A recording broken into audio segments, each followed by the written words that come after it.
Tapi nggak apa-apa sih ya. Ini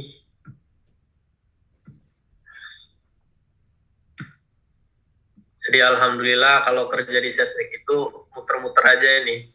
Masya Allah. Dari Indonesia, dari ujung barat sampai ke timur sudah dijalankan semua. Dari Sumatera, Sumatera Selatan. Ini tantangannya beda-beda ini. Ya, di Jawa Barat, kemudian di Kalimantan, di Sulawesi, sama di Papua. Jadi apa namanya? Ya banyak pengalaman sih, baik teknis maupun non teknis kalau melakukan seismik di Indonesia gitu kan, dengan berbagai sosiokulturnya, kemudian sosial masyarakatnya, kondisi alamnya. Jadi semua itu sesuatu yang menarik untuk dijalankan gitu kan. Oke, jadi coba kita refresh lagi, nanti di outline-nya itu ada pemahaman apa tentang seismik, kemudian ada basicnya apa sih akuisisi itu, kemudian project manajemennya apa. Nah ini tadinya kalau ada mahasiswa saya tambahkan ini, tapi kalau nggak ada nanti nggak apa-apa, kita bisa ini kan, kita skip. Ya, tadi sudah clear disampaikan tadi di slide-nya Om Adam bahwa memang di exploration dan development ini ya kita butuh data seismik, sehingga posisinya saya kira sampai saat ini ya, nanti koreksi kalau saya salah, sampai saat ini untuk mengembangkan lapangan untuk menemukan cadangan itu masih majoritinya semua dari data seismik ya Om Adam ya. Betul, betul. Belum ada data menggunakan metode survei yang lain yang bisa sepresisi seismik gitu kan, sehingga sampai kapanpun kalau ini masih tetap harus berlanjut dunia oil and gas kita itu ya seismik ini harus tetap berjalan gitu kan, dan itu harus tetap dilakukan sampai ke depan terus ya. Jadi posisinya sangat frontline sekali, tapi kelihatannya memang sepertinya teknisnya itu tidak terlalu wah gitu ya. Tapi once ini tidak terdelivery dengan baik, kemudian set desain seismiknya tidak terset up dengan baik, kemudian kualitinya juga tidak terjaga dengan baik, ini ke belakangnya itu akan menjadi masalah gitu kan, sehingga beberapa penemuan-penemuan yang harusnya bisa ditemukan itu jadi tidak terjadi gitu kan, karena pada saat running seismiknya ini tidak terdelivery dengan baik gitu kan, secara desainnya, kemudian secara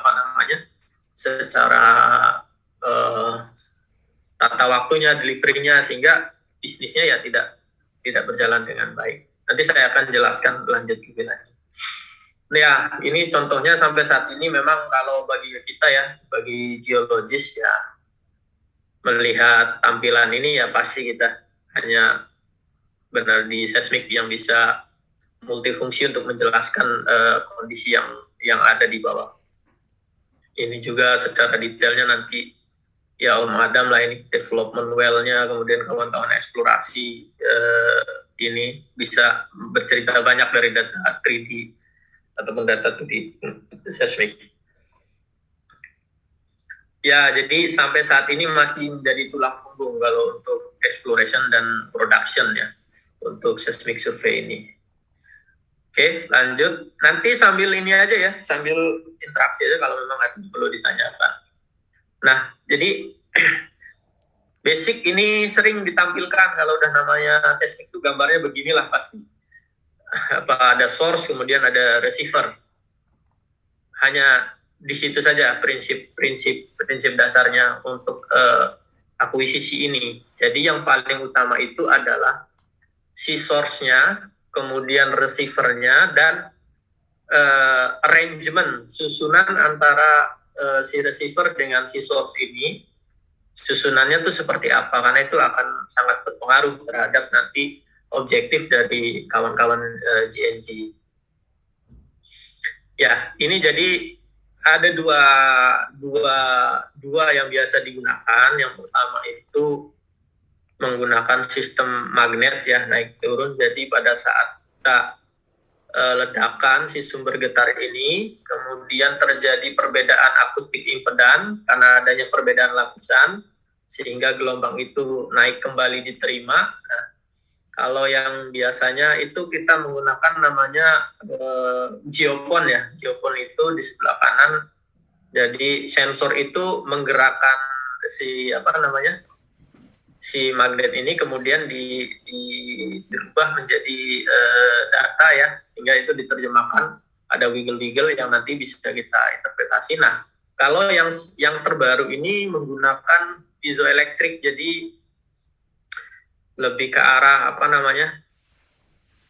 dia tidak menggunakan mekanis, tapi dia itu percepatannya yang dilihat gitu kan, yang dilihat, sehingga itu percepatan nanti diterjemahkan dalam kecepatan, tetap juga nanti dalam time ininya, di detailnya.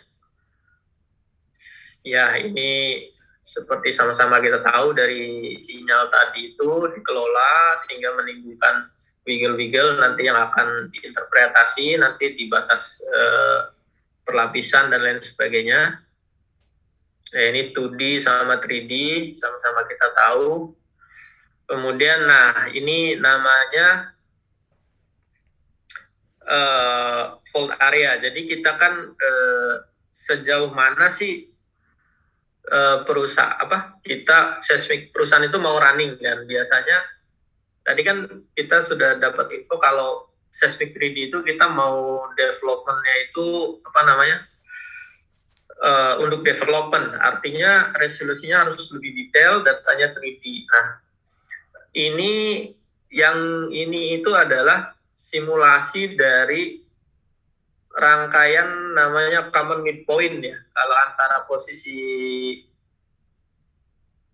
dari posisi source ke receiver itu kan di tengah itu ada titik pantulan yang direkam. Nah, ini nilai 0 sampai 40 ini itu menandakan banyaknya data yang ditangkap dari receiver ini, dan yang ini full fault area ini biasanya kalau bagi kawan-kawan GNG itu inilah yang menjadi target utama yang ingin resolusinya paling tinggi. Nah, sisanya di luarnya itu ada migration aperture, kemudian ini tapernya di luarnya. Tapi data yang ingin didapatkan yang utama biasanya yang di oranye ini. Nah, ini yang harus dijaga nanti pada saat operasi seismik. Nah, jadi bagi kawan-kawan sebenarnya apa sih yang menjadi dasar gitu kan? Kita mau running seismik itu sebenarnya ada 3 sih. Ada kita posisi receivernya, source-nya, kemudian desainnya. Jadi 3 ini pun nanti pengaruhnya adalah yang pertama. Jadi target seismiknya seperti apa? Kalau targetnya kan hanya sebagai sebatas eksplorasi, kita pengen tahu awalnya aja, ya kita cukup 2D. Kalau 2D berarti rangkaian antara receiver dengan source-nya ya satu garis saja, satu garis. Tapi kalau kitanya pengen development berarti harus 3D. Kalau 3D berarti rangkaiannya itu kotak, dibikinnya kotak gitu kan. Nah, kemudian ada beberapa juga jenis desainnya, ada yang slanted, ada yang ortogonal. Nah, itu semakin rumit desain, budget yang dibutuhkan untuk seismiknya itu semakin mahal. Sehingga secara data memang lebih bagus, karena nanti ada yang slanted atau ada yang break desainnya itu memberikan data faultnya yang lebih banyak, tapi budgetnya itu mahal. Jadi biasanya itu hanya di teori-teori aja. Ujung-ujungnya perusahaan itu menghitung itu keekonomisan. Jadi gimana caranya tetap dapat 3D dengan sesimpel mungkin, dengan operasi yang mudah dan murah gitu kan. Makanya ada budget availability dan termasuk time delivery-nya ya gitu ya. Kadang-kadang klien juga punya plan, kita harus selesai karena kita harus punya plan nanti development mulai produksi di tahun sekian. Kalau desainnya susah, ya akan susah gitu kan. Jadi 3 hal ini biasanya yang menjadi pertimbangan. Jadi harus seimbang sih yang 3 ini.